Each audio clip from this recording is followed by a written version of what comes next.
안식일 이튿날 곧 너희가 요제로 곡식단을 가져온 날부터 세어서 일곱 안식일의 수요를 채우고 일곱 안식일 이튿날까지 합하여 50일을 계수하여 새 소제를 여호와께 드리되 너희의 처소에서 10분의 2 에바로 만든 떡 2개를 가져다가 흔들지니 이는 고운 가루에 누룩을 넣어서 구운 것이요 이는 첫 요제로 여호와께 드리는 것이며 너희는 또 이 떡과 함께 1년 된 흠없는 어린 양 7마리와 어린 수소 1마리와 수량 2마리를 드리되 이것들을 그 소제와 그 전제 제물과 함께 여호와께 드려서 번제로 삼을지니 이는 화제라 여호와께 향기로운 냄새며 또 숫염소 하나로 속죄제를 드리며 1년 된 어린 수량 2마리를 화목제물로 드릴 것이요 제사장은 그 첫 이삭의 떡과 함께 두 마리 어린 양을 여호와 앞에 흔들어서 요제를 삼을 것이요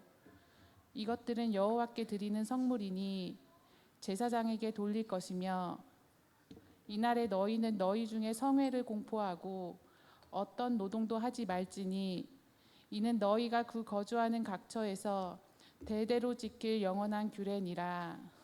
아멘. 오늘은 하반기 첫날 첫 주일입니다. 한국 교회는 하반기 첫 주일을 맥주 감사 주일로 지키고 있습니다. 이 하반기에 하나님께서 우리에게 새 은혜와 또 새 날이 되는 큰 은혜를 베풀어 주시기를 바랍니다. 식당을 가면 사람들이 메뉴를 고르기까지 보통 이렇게 하는 것을 많이 보았습니다. 여러분 어떻게 하시는지 한번 생각해 보십시오. 먼저 맛집을 확인합니다. 여러분 맛집은 어떻게 확인하죠? 이렇게 확인을 하더라고요. 내가 오늘 가는 그 식당 사람들이 얼마나 많은가, 그리고 빨리 밥을 먹어야 함에도 불구하고 사람들이 많으면 그걸 도리어 즐거워하고 20분 30분 기다리는 것을 아무렇지도 않고 도리어 내가 좋은 집에 왔다라고 생각하더라고요. 두 번째, 보통 사람들은 음식을 메뉴를 이렇게 결정해서 우리 이거 주세요라고 말하기 전에 두 번째 하는 것은 내가 먹으러 왔는데 다른 사람이 뭘 먹고 있나 보더라고요. 딱 스캔을 합니다. 옆 테이블에서는 뭘 먹는지, 이쪽 테이블에서는 뭘 먹는지. 혹시 그래 안 해보셨어요? 예, 다른 테이블을 꼭 봐요. 다른 사람은 뭘 먹고 있는지. 그리고 세 번째, 가격을 확인합니다. 메뉴판을 보면서 벽에 걸려있는 메뉴판이든 내 테이블에 와 있는 메뉴판이든, 요즘은 태블릿 주문이 되는데 태블릿에 있는 메뉴판이든 메뉴판을 보면서 제가 뭘 받는 거 아니, 사람들은 이것을 보더라고요. 가장 싼 건 뭘까? 가장 비싼 건 뭘까? 내가 오늘 비싼 거를 골라도 될까? 아니면 오늘 내가 싼 거를 먹어야 될까? 그러니 내가 싼 거를 결정하지 않더라도 가장 싼 것과 가장 비싼 것을 꼭 확인하는 경우들이 있어요. 여러분은 어떠셨어요? 그리고 우리가 이렇게 주문에 들어갑니다. 메뉴판에 비밀이 있다고 합니다. 그 내용을 소개받고는 굉장히 동감이 됐습니다. 우리는 실은 내가 메뉴를 결정하고 이거 주세요라고 하는 것 같지만 실은 주인은 메뉴판에다가 우리가 이런 메뉴를 고르도록 이렇게 주인이 결정하도록 하고 있답니다. 이게 메뉴판의 비밀입니다. 그 메뉴판이 이렇게 있는데 거기에 다양한 음식들이 나열되어 있고 거기에 가격이 있습니다. 사람들은 어떤 걸 메뉴판을 보고 음식을 선택할까요? 가장 낮은 메뉴가 있고 가격이 가장 높은 메뉴가 있는데 사람들은 보편적으로 가장 낮은 것을 고르지 않고 가장 높은 것을 고르지 않고 중간 것을 고른답니다. 그래서 주인은 본인이 팔고 싶은 또는 본인이 이익이 가장 많이 나는 메뉴를 중간에다가, 가격 중간에다가 배열한답니다. 그리고 또 주인이 꼭 손님들이 와서 이 메뉴를 선택해 주기를 바라는 그 메뉴 옆에다가 비싼 메뉴를 갖다 붙여 놓는답니다. 요거는 10,000원인데 사람들이 와서 이 메뉴를 좀 결정해 주길 바랄 때는 주인이 그 옆에다가 5만 원짜리 메뉴를 갖다 놓는답니다. 그러면 사람들은 5만 원짜리를 보고 이거는 싸구나, 이거를 해야겠다라고 이것을 결정한다고 합니다. 또 메뉴판의 비밀이, 그거 보지 못하셨어요? 이렇게 빨갛게 해가지고 추천 또는 베스트 또는 시그니처.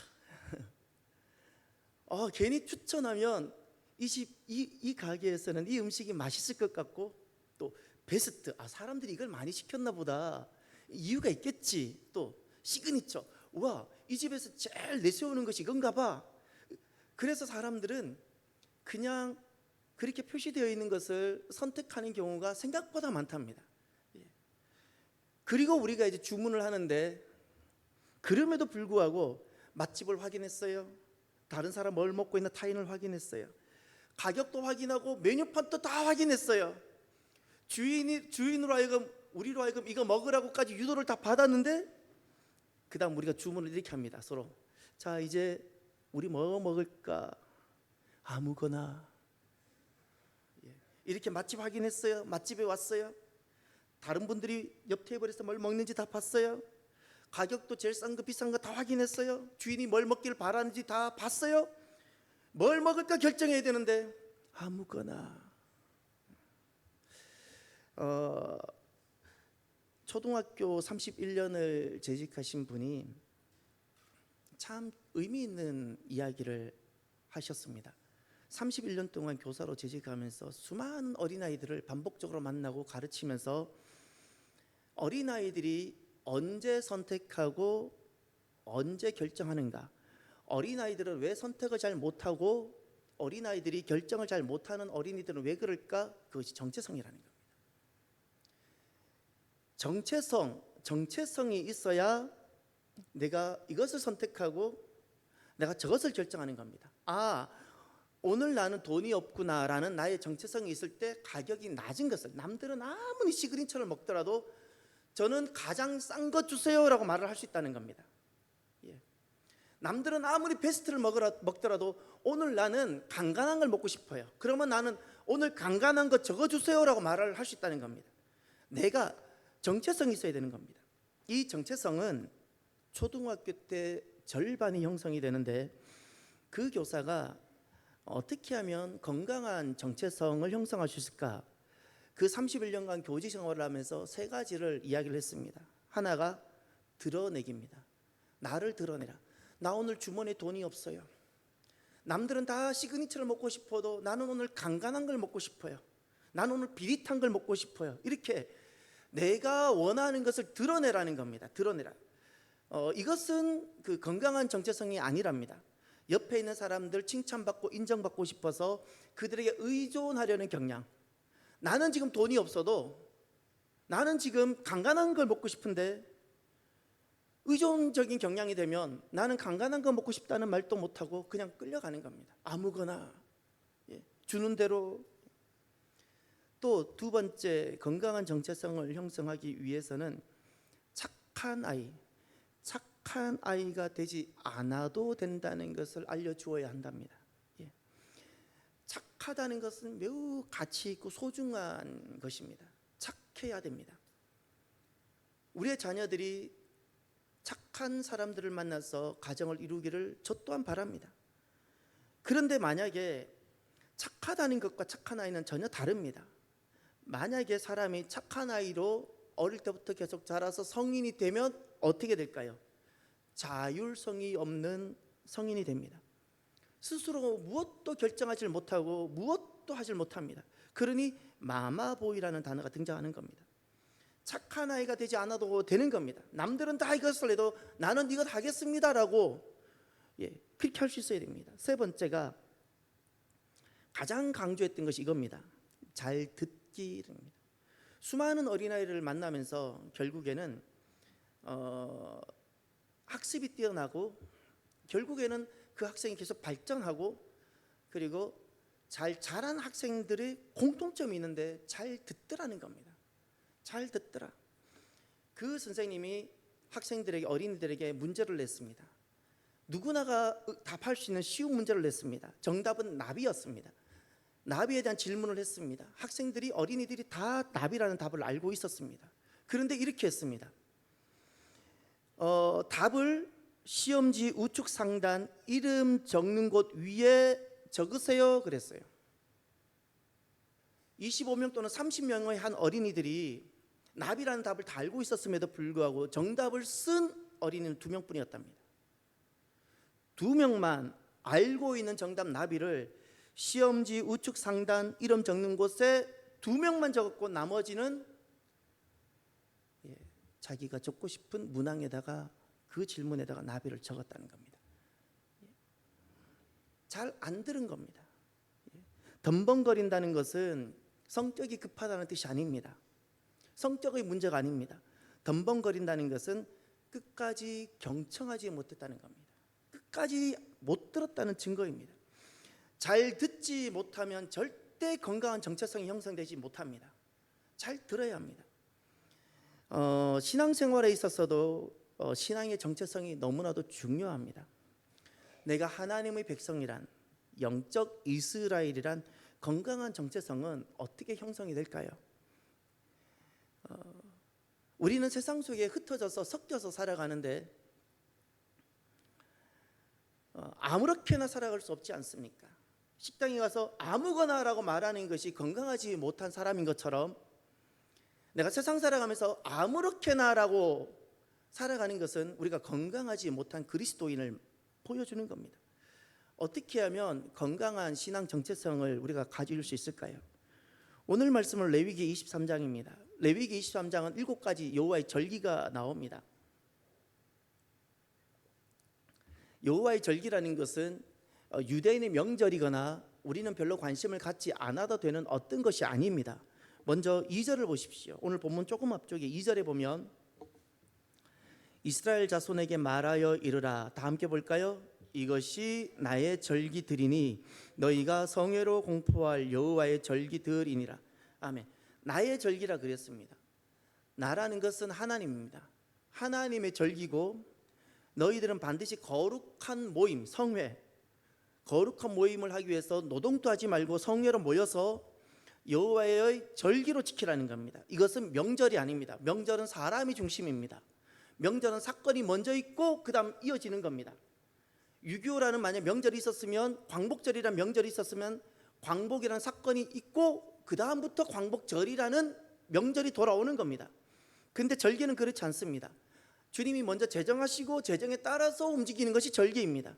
그래서 히브리어로 명절이라고 쓸 때는 하그이지만 오늘 본문에 쓰여지는 절기라는 단어는 모에드입니다. 하나님께서 특별한 구속의 계획을 두시고 먼저 제정해 두신 겁니다. 먼저 하나님의 거룩한 계획이고 시간입니다. 그래서 이 여호와의 절기라 말했고 우리는 이 여호와의 절기에 따라서 우리의 신앙이 성장할 수 있어야 되는 겁니다. 여기 7가지가 등장하는데 3절에 안식일이 보입니까? 이게 첫 번째. 그리고 4절부터 유월절과 관련된 절기가 3가지가 등장합니다. 4절, 5절과 6절에 유월절 또는 무교절. 그리고 두 번째 10절에 하반절에 첫 이삭 한 달, 거기에다가 초실절이라 적어놓았어요. 초실절. 그리고 16절에 가면 50일이란 단어가 있습니다. 거기다가 오순절. 이렇게 3가지가 유월절 군입니다. 유월절, 초실절, 오순절. 그 다음 24절에 가시면 7째 달 곧 그 달 첫날 7월 1일 그 옆에다가 나팔절이라 적어요. 나팔절. 이것이 이제 초막절 군입니다. 나팔절. 그 다음 27일 27절 7째 달 열흘날은 속죄일 7월 10일입니다. 음력으로 7월 10일 속죄일 두 번째. 그 다음 34절에 가셔서 7째 달 15날 보름을 말합니다. 7월 보름, 초막절. 이렇게 3가지 나팔절, 속죄일, 초막절이 초막절 군입니다. 연결되어 세 절기가 연결되어져 있습니다. 오늘 본문은 오순절과 관련된 본문입니다. 오순절은 또 다른 말로 칠칠절이라 그러기도 하고 맥추절, 추수를 냈다고 맥추절이라고 합니다. 성경에 그 맥추절과 관련해서 3가지 절기가 있습니다. 3가지 절기가 있는데 추수와 관련해서는 딱 세 가지 절기가 있습니다. 첫 번째가 초실절. 10절에 가면 너희의 곡물을 거둘 때에 너희의 곡물의 첫 이삭 한 단을 제사장에게로 가져갈 것이요, 이렇게 말씀하고 있습니다. 그것이 초실절입니다. 초실절 때 거두는 곡식은 보리입니다. 거기다 꼭 적어 두십시오. 보리입니다. 미리 추수될 때와 보리가 추수될 때가 시기가 다릅니다. 보리가 먼저 추수가 됩니다. 언제 추수하는가? 6월절이 지난 바로 그 다음 날입니다. 그러니까 무교절이 안식일인데 안식일 다음 날이 초실절이 돌아오는데 그때 보리를 첫 번째 추수하고, 왜 추수하는가? 왜 보리를 첫 번째 추수하는가? 14절을 보십시오. 너희는 너희 하나님께 예물을 가져오는 그날, 이 예물이 곡식, 보리 곡식 한 단입니다. 예물을 가져오는 그날까지 떡이든지 이 볶은 곡식이든지 생 이삭이든지 먹지 말지니. 왜 가져오나요? 먼저 하나님께 바치는 겁니다. 먼저 하나님께 드리는 겁니다. 첫 번째 곡식 추수인데 우리가 먹기 이전에 이 땅에서 가장 먼저 추수한 그 한 단을 먼저 성전에 갖다 바치고, 그리고 우리가 먹는 겁니다.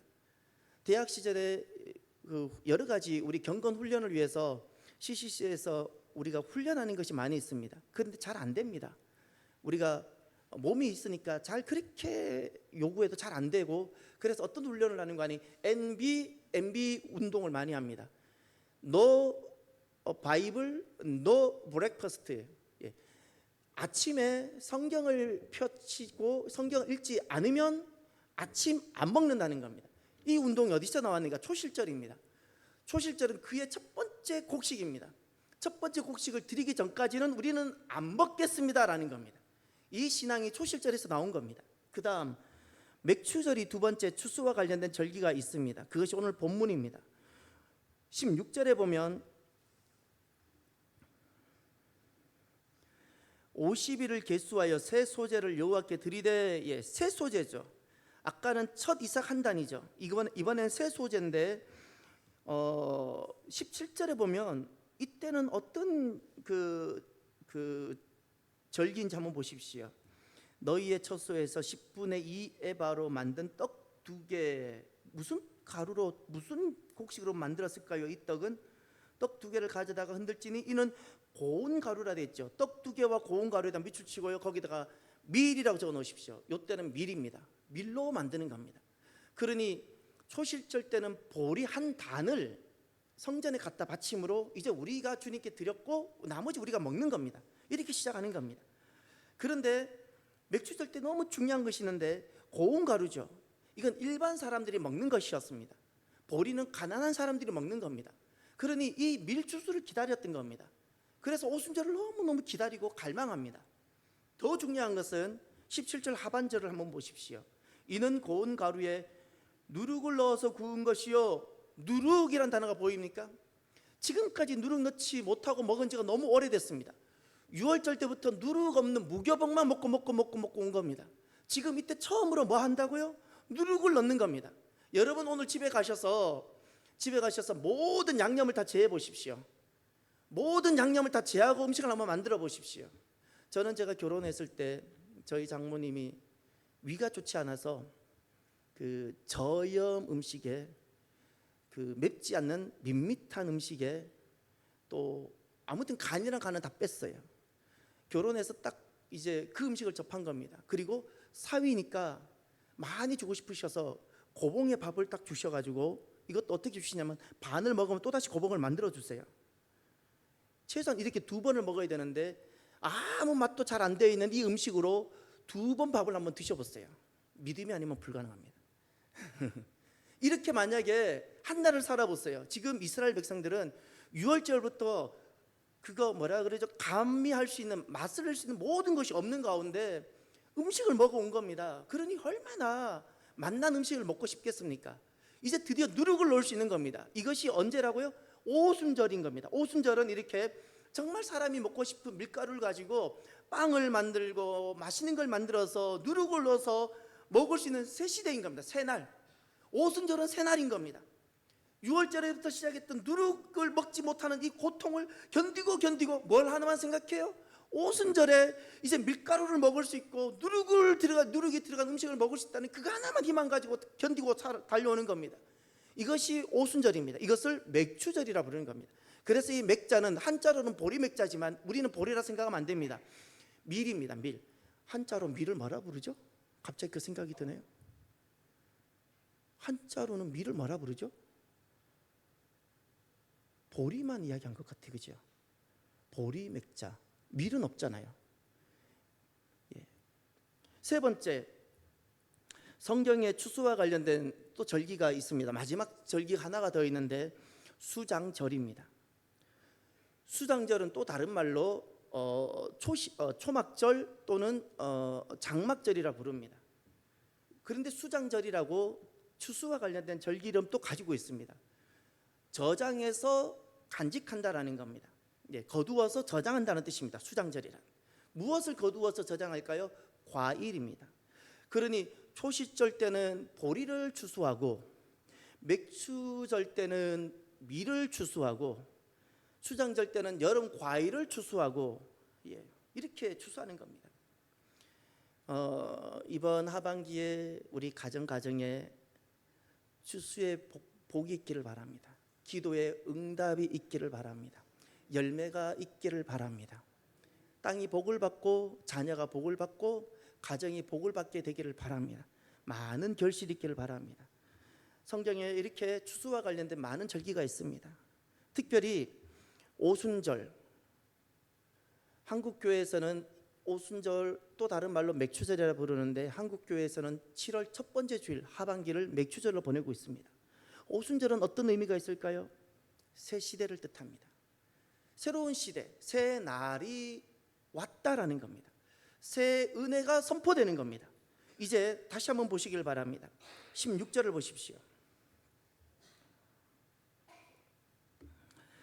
일곱 안식일 이튿날까지 합하여 일곱 안식일 15절로 먼저 잠깐 보시겠습니까? 안식일 이튿날 거기 15절에 안식일에다가 무교절이라 적어 놓으시고요. 6월절 다음 날이 무교절입니다. 무교절은 토요일 금요일 거기 안식일입니다. 토요일. 그래서 이튿날이죠. 거기다가 이튿날에다가 초실절이라 적어 놓으십시오. 그러니 15절의 안식일은 무교절이고 이튿날이라는 것은 초실절입니다. 우리로 말하면 주일입니다. 그리고 곧 또 다르게 이렇게 표현합니다. 곧 너희가 요제로 곡식단을 가져온 날. 곡식단이죠. 보리 한 단입니다. 보리 한 단을 가져온 날 거기다 또 초실절에 적어 놓으십시오.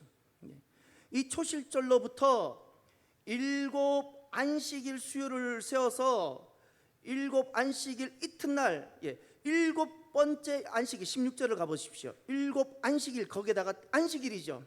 그리고 그 이튿날이 오순절입니다. 그러면 요일로는 무슨 요일일까요? 주일입니다. 주일. 일곱 번째 안식일이 49일째. 그리고 그 다음 날이니까 주일. 우리로 말하면 주일. 그래서 무교절도 안식일이고 초막절도 안식일이지만 절대 안식일 아니고 오늘 우리들이 고백하는 주일의 절기가 있는 것이 있습니다. 초실절 그리고 오순절은 주일입니다. 예수님은 이 초실절의 첫 열매가 되셔서 부활하셨고 부활하신 날이 주일입니다. 안식일이 아니고 안식 후 다음 날 부활하셨습니다. 성령님이 오신 날이 있습니다. 오순절에 오셨습니다. 그날은 안식일 다음 날 49일이 안식일인데 그 다음 날 50일째 주님이 오신 겁니다. 초실절과 오순절은 주일입니다. 우리는 오늘날 주일을 지키는 사람들입니다. 어느 날을 지키는가에 따라 정체성이 달라지는 겁니다. 16절을 보시면 50일을 계수하여 새 소재를 여호와께 드리되 새 소재에다가 이렇게 적어 놓았어요. 새로운 소재, 단순히 예물이 달라졌다는 것이 아닙니다. 날이 새로워 새 날이라 적어 놓으세요. 새 날, 새 시대. 50일을 계수하여 새 소재를 드렸다는 것은 새 날이 되었다는 놀라운 선포입니다. 새 시대가 되었다는 놀라운 선포입니다. 이번 이 하반기가 그저 흘러 온 하반기가 아니라 내 인생의 새로운 시대, 내 인생의 새로운 날, 하나님께서 예비해 두신 새 은혜가 선포되어지는 놀라운 하반기가 되어지길 바랍니다.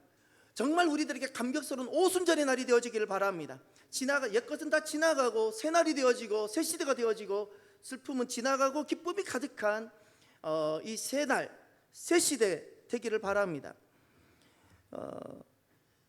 여기 보면 17절에 보면 하반절에 보면 이는 고운 가루에 누룩을 넣어서 구운 것이요라 그랬죠. 누룩을 넣습니다. 누룩을 넣어서 다시금 6월절이 돌아올 때까지 누룩 있는 떡을 먹습니다. 이건 기쁨을 말합니다.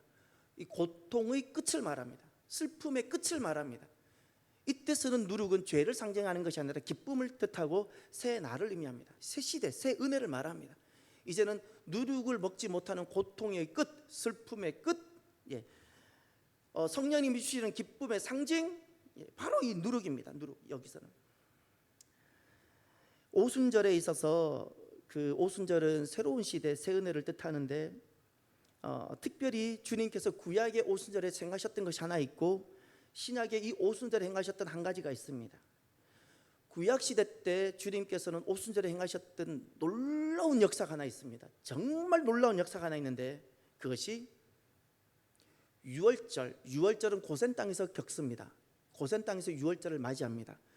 유월절을 통과한 양의 피 바르고 유월절에 살아난 이스라엘 백성들이 3개월 달수로 3개월 만에 시내산에 도착합니다. 그곳에서 주님은 율법을 주십니다. 할렐루야. 그때가 오순절입니다. 오순절입니다. 구약에 주님께서 율법을 주셨는데 그날이 오순절이고 신약의 주님께서 부활하신 주님께서 떠나지 말고 예루살렘에 머물러라고 약속하신 것을 주시겠다고 말씀하신 신약에 있어서 가장 엄청난 가장 큰 사건이었던 성령님이 오셨던 그 사건이 바로 50일째 오순절이었습니다. 구약에서는 말씀을 주셨고 신약에서는 성령님이 친히 임하셨습니다. 그리고 구약에서는 말씀으로 언약을 맺었고 신약에서는 성령님으로 새 언약을 맺어 주셨습니다. 그래서 구약에는 아무리 이스라엘 백성들이 홍해를 건너서도 여전히 그 바로의 가치, 애굽의 세계관에서 젖어서 살아가고 있었던 그들이 어디서부터 바뀌는가? 시내산에서 말씀을 접했을 때부터. 할렐루야. 시내산에서 말씀을 접했을 때 이스라엘 제자들이 예수님의 부활을 경험하고도 여전히 두렵고 무서워서 도망다니던 제자들이 언제 새 날이 되고 새 시대가 되는가? 성령님의 오심으로. 할렐루야. 구원은 세 가지가 있습니다. 구원은 사는 것을 말합니다. 죽지 않고 살기를 주님이 바라시는 겁니다. 망하지 않고 살기를 바라는 것이 우리 주님이십니다. 주님에게 있어서 가장 중요한 것이 구원입니다. 구원이고 사는 것이고 생명입니다. 세 가지 구원이 있습니다. 하나가 죽음으로부터의 살기입니다. 죽음으로부터의 살기, 마귀로부터 건진받아서 지옥을 면제받는 이 삶이 있습니다. 지옥으로부터 건진받아 마귀로부터 해방되어 사는 삶, 이것이 첫 번째. 이 삶이 하나 있습니다. 두 번째, 어떤 삶이 있는가? 땅에서 하나님과 함께 사는 삶이 있습니다. 땅에서 하나님과 함께 살기. 구원이라는 것은 사는 것인데 마귀에게서만 벗어나서 그렇게 지옥에만 가지 않는 그것이 아니라 한 걸음 더 나아가서 지옥을 면제받은 사람들은 이 땅에서 하나님과 함께 사는 삶을 사는 겁니다. 이것이 구원입니다. 그리고 세 번째, 이 구원은 어디에 이루고 구원의 완성은 무엇인가? 하나님 나라에서 영원히 살기입니다. 하나님 나라에서 영원히 살기. 구원파는 첫 번째만 이야기합니다. 구원파는 첫 번째만 이야기하면 구원파가 됩니다. 세 번째, 마지막 하나님 나라에서 영원히 살기만 이야기하면 종말론자가 됩니다. 주님께서 말씀하신 구원은 이 세 가지가 통전적으로 있어야 되는 겁니다. 마귀에서부터 건진받고 죽음으로부터 내가 사는 겁니다. 그리고 이 땅에서 하나님과 함께 사는 겁니다. 그리고 그날의 영원한 하나님 나라에서 내가 사는 겁니다. 이것을 주님께서는 한 단어로 말씀하셨습니다. 구원 또는 영생이라 말씀하셨습니다. 이스라엘 정체성은 어디로부터 오는 것이고 영적 이스라엘 정체성은 언제 형성되고 무엇으로 형성될까요? 먼저 질문을 먼저 한번 드려보겠습니다. 미국에서 태어난 아이가 어머 아빠가 주한미군으로 발령을 받았어요. 미국에서 태어났어요. 아빠가 그냥 주한미군으로 발령받아서 한국에 왔네요. 그리고 한국에서 무려 30년을 살았어요. 질문을 해볼게요. 미국 사람일까요? 한국 사람일까요? 미국 사람? 미국 사람? 한국 사람? 이 사람은 미국 가치가 편할까요? 한국 가치가 편할까요? 반대로 한국 사람입니다. 결혼했습니다. 그런데 공부할 것이 있어서 아이를 낳자마자 이 젊은 부부가 부모님께 인사드리고 아들을 안고 태어난 아들을 안고 미국으로 가버렸네요. 한국 사람인데 미국으로 갔어요. 태어나자마자 미국 갔어요. 그리고 부모님이 거기 머물러 있으니까 거기서 어린 시절 보내고 초중고를 다 나오고 대학도 거기 나왔어요. 그리고 30살이 되었으면 이 사람은 한국 사람일까요? 미국 사람일까요? 미국 사람일까요? 한국 사람일까요? 국적은 분명히 한국 사람일 겁니다. 후자는. 그런데 그는 한국이 편할까요? 미국이 편할까요? 미국이 편해요. 생각하는 것이 미국이에요. 먹는 것이 미국이에요. 분명히 얼굴은 한국이에요. 본인 이름은 한국 이름이에요. 근데 그는 속에는 다 미국이에요. 미국에서 태어났어요. 근데 아빠가 주한미군이 되어 한국에 왔어요. 30년을 살았어요. 그는 분명히 미국 국적의 사람이에요. 얼굴 미국인이에요. 근데 그는 한국어가 더 편할 겁니다. 김치가 더 편할 겁니다. 바다보다. 다시 질문을 드립니다. 정체성 언제 형성될까요? 무엇으로 형성될까요? 우리는 예수님을 믿으면 나는 성도라는 정체성을 가지게 될 거라고 생각합니다. 그것이 조금의 실수입니다. 정체성은 유월절에서 형성되지 않습니다. 정체성은 유월절에서 형성되지 않습니다. 그거는 정체입니다. 정체. 유월절을 통과하면 하나님의 자녀라는 정체입니다. 신분입니다. 근데 정체성이라는 것은 내 인식입니다. 인식은 유월절에서 얻지 못합니다. 오순절입니다. 오순절에 이르러야 내가 이스라엘이구나. 내가 하나님 백성이구나. 라는 자기 인식 형성되는 겁니다. 오순절입니다. 오순절. 무엇으로 형성될까요? 오순절이라면 무엇일까요? 두 가지 꼭 기억하십시오. 말씀. 영적 이스라엘, 하나님 백성들은 내가 하나님 백성이라는 정체성 무엇으로 형성될까? 말씀입니다. 하나님께서 내게 말씀을 주실 때 이스라엘 백성들이 비로소 바로의 가치를 버릴 수가 있고 떠날 수가 있었던 겁니다. 말씀이 내게 언약이 되고 말씀이 규준이 될 때 비로소 내가 이스라엘이라는 정체성을 갖고 이스라엘이라는 선택과 이스라엘이라는 사람이 사는 결정을 하고 내가 비로소 살아가게 되는 겁니다. 그렇지 아니하면 이렇게 살아갑니다. 아무거나 유행 따라 대세 수익 세상 사람들이 일반적으로 살아가는 흐름을 따라 살아가게 되는 겁니다. 그것은 정체성이 없기 때문에 하나님의 자녀가 아니라는 것이 아닙니다. 하나님의 자녀인데 아직 내가 말씀이 언약이 되지 못해서 그렇습니다.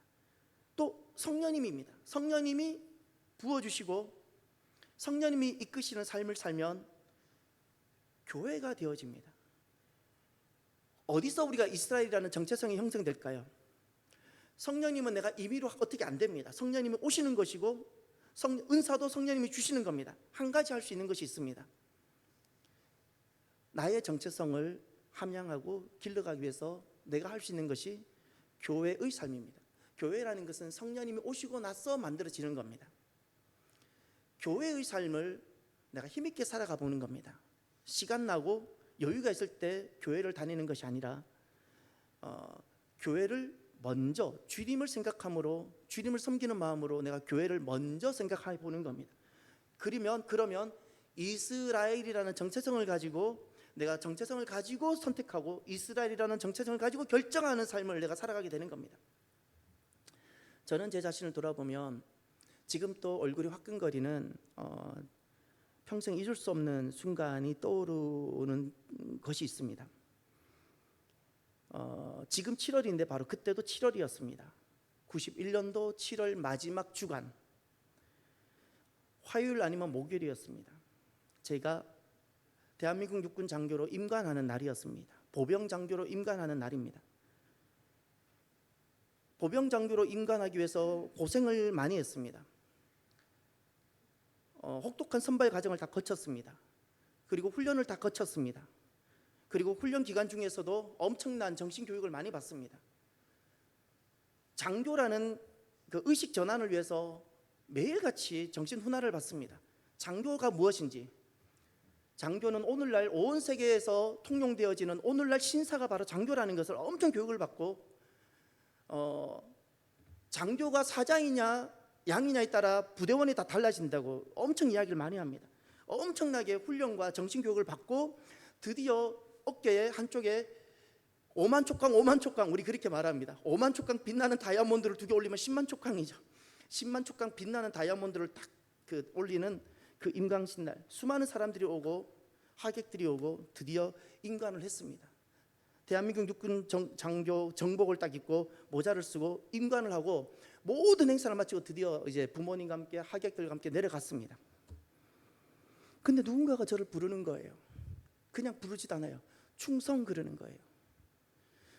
부모님하고 오신 손님들하고 연병장을 떠나서 이제 부대를 나가는데 누군가 저를 아는 척하는 거예요. 충성이라고. 그럼 제가 어떻게 얘기했어요? 제가 어떻게 얘기했어요? 예, 여러분은 더 잘 아시는 것 같아요. 그러면 저는 충성 받아주면 돼요. 제가 어떻게 했겠어요? 갑자기 가서 그분한테 혹시 저 아세요? 혹시 저 아세요? 이게 무슨 말인지 아세요? 저는 대한민국 육군 장교를 백을 쓰거나 다른 방법으로 부정하게 한 것이 아닙니다. 정직하게 육군 장교가 되었고 그 훈련 과정을 다 마쳤습니다. 저는 정말 제 정체는 육군 장교가 맞아요. 근데 제 정체성은 아직 육군 장교가 아니었어요. 우리가 하나님 자녀가 맞아요. 6월절 통과해요. 하나님 자녀가 맞는데 아직 하나님의 자녀라는 정체성이 얼마든지 부족할 수 있다는 것을 저는 깨달아요. 하나님 자녀가 맞는데 육군 장교가 정말 맞았는데 편법이나 불법이 아니었는데 근데 나는 육군 장교라는 정체성이 부족했던 겁니다. 그 순간이 아직도 나는 안 지워집니다. 얼마나 화끈거리고 얼굴이 뜨거웠는지. 그분한테 가서, 격려하고 있는 그분한테 가서 혹시 저 아세요? 우리가 이런 모습일 수 있는 겁니다. 이런 모습. 내가 누군지를 모르는 겁니다. 나는 진짜 하나님의 자녀인데 하나님은 나를 보실 때 나의 자녀, 내 백성이라 부르는데 정작 나는 내가 누군지를 내가 모르는 겁니다. 우리가 이렇게 세상을 살아갈 수 있는 겁니다. 이런 내가 누구인지, 내가 하나님의 백성인지 자녀인지는 잊지 마세요. 6월절에서 형성되지 않고요. 오순절입니다. 그러니 우리들은 어떤 삶을 살아야 되는가? 내가 하나님 말씀과 어떤 관계를 맺고 있는가를 보십시오. 내가 교회와의 관계, 성령님께서 태어나게 하신 이 교회와의 관계를 어떻게 맺는가를 보십시오. 여기에서 내가 정체성이 형성되는 겁니다. 아, 내가 하나님 백성이구나. 내가 영적 이스라엘이구나. 그렇지. 나는 하나님 백성이니까 나는 이렇게 살고 나는 이런 선택을 할 거야. 전에는 아무거나라고, 전에는 유행 따라 이렇게 살아갔지만 그렇지. 나는 하나님 백성이지. 나는 이번 하반기에 나는 하나님 백성으로 나는 이런 결정을 하고 내가 하나님의 자녀이기에 나는 이런 정체성을 가지고 있고 나는 하나님의 자녀이기에 그래 나는 이렇게 살아야지. 하반기가 되었습니다. 무엇이 잘 사는 삶일까요? 우리는 어떻게 살아야 할까요? 역으로 질문 한번 해볼까요? 하나님은 우리가 어떤 모습이길 바라실까요? 하나님입니다. 하나님은 나에게 무엇을 기대하실까요? 얼마나 많은 사역을 원하실까요? 얼마나 많은 일을 하면 하나님은 기뻐하실까요? 하나님이 나에게 보고 싶은 모습은 무엇일까요? 어떤 곳에서든 우리가 세상 속에 있는데 세상 그 어떤 자리에서든 내가 하나님의 자녀, 바로 그분, 하나님의 자녀라는 내가 하나님, 바로 그분의 백성이라는 그 정체성을 잃어버리지 아니하고 혹시 저 아세요? 이런 소리 하지 아니하고 아무거나 이런 소리 하지 아니하고 내가 하나님의 자녀라는, 하나님 앞에서 하나님 백성이라는 그 뚜렷한 정체성을 가지고 어디서든 걸어가고 살아가는 그 모습을 하나님 보고 싶어 하지 않으실까요? 이번 하반기에 말씀이 정말 기준이 되고 말씀으로 우리가 새롭게 언약을 맺고 말씀의 삶을 살아가면서 성령님께서 만들어 가시는 그 교회의 삶을 즐겁게 살아감으로 이스라엘이라는 분명한 정체성으로 살아가는 저와 여러분이 되는 이 하반기가 되기를 주의 이름으로 축원합니다. 오늘은 말씀을 마무리하면서 이 찬양을 함께 부르고 싶습니다. 우리의 행복입니다. 우리의 행복은 도대체 어디 있을까요? 그것은 후렴에 보면 이런 가사가 있습니다. 이것이 행복이라오 세상은 알 수 없는 하나님의 선물. 이것이 행복이라요 하나님의 자녀로 살아가는 것. 우리가 하나님의 자녀라는 자기 정체성, 6월절이 아니라 오순절에서 고백하는 나는 하나님의 자녀입니다. 나는 말씀이 기준입니다. 나는 하나님 나라 교회, 하나님 나라가 있습니다. 나는 하나님 나라를 소망하며 살아갑니다 라는 이 자기 정체성으로 살아가는 것이 우리의 행복이 있습니다. 찬양합시다.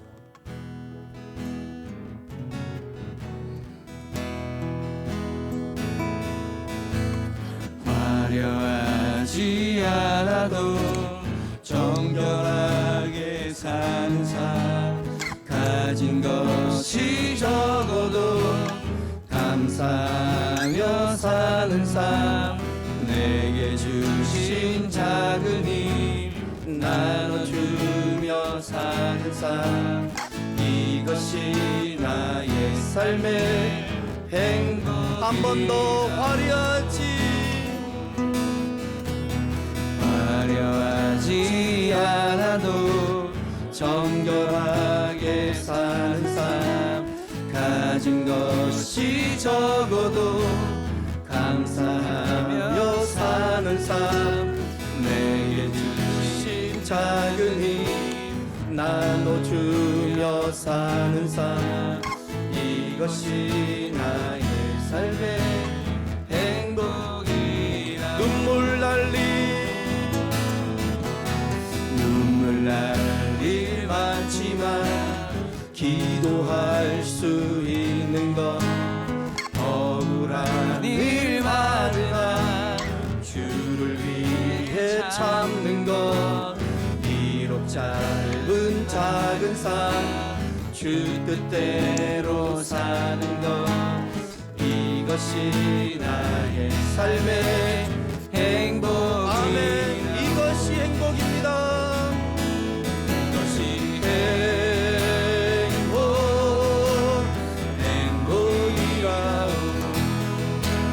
세상은 알 수 없는 하나님 선물, 이것이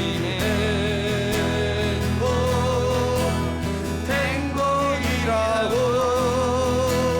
하나님의 자녀로 살아가는 것, 이것이 행복. 이것이 행복.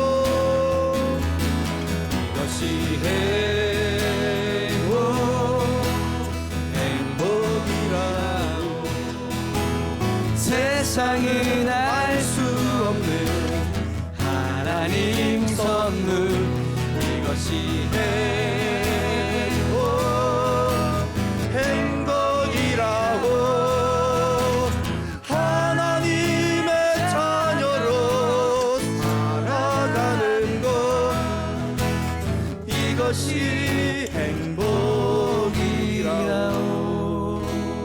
기도합시다.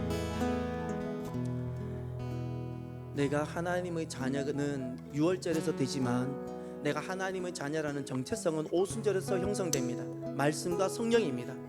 여러분, 내가 하나님의 자녀라는 정체성을 가지고 당당하게 살아가는 하반기가 되도록 기도합시다. 하나님 자녀로 내가 결정하며 하나님 자녀의 삶을 내가 선택하며 살아가는 하나님이 기뻐하시는 하반기 삶이 되게 해 주시옵소서. 주의 이름 부르고 기도합시다. 주여, 할렐루야 할렐루야. 하나님 아버지 감사합니다. 우리를 자녀 삼아주신 은혜 너무나도 감사합니다. 우리는 하나님의 자녀입니다.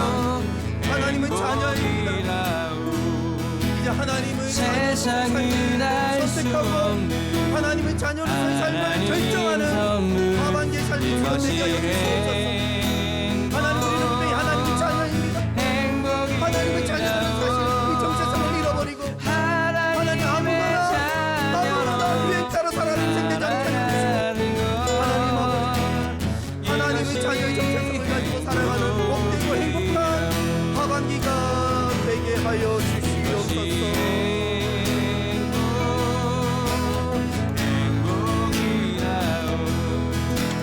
세상을 알 수 없는 하나님 선물, 이것이 행복이라고. 하나님의 자녀로 살아가는 것, 이것이 행복이라고.